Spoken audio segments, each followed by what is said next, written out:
ఆంజనేయ స్వామి చెయ్యరు కొడితే ఆంజనేయ స్వామికి పోయేది ఏమి లేదు, బొమ్మదే. అట్లాగే ఆ గుడికి వచ్చే లాస్ ఏమి లేదు. 10 కేజీలు వెండి ఎత్తుకుపోతే 6 లక్షలు 7 లక్షల రూపాయలు, దాంట్లో మిల్లు కట్టేది లేదు, మిద్దులు కట్టేది లేదు. అంతర్వేదిలో 1 కోటి రూపాయలు రథాన్ని తగలబెడితే ప్రభుత్వం రథం చెందుతుంది. దానివల్ల దేవుడికి పోయేదేం లేదు, ఎవరికి లాభం? ప్రభుత్వానికి చెడ్డ పేరు మేం తీసుకురావటం ఏంటి సార్? ప్రభుత్వానికి చెడ్డ పేరు మేం తీసుకురావటం ఏంటి?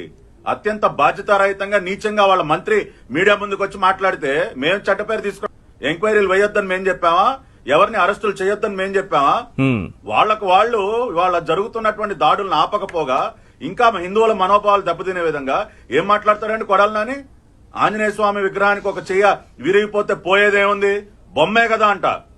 నిజంగా ఒక హిందూ అయి ఉండి ఆ రకంగా భగవంతుడిని ఆ రకంగా దూషిస్తారండి, మాట్లాడతారు అంత నీచంగా?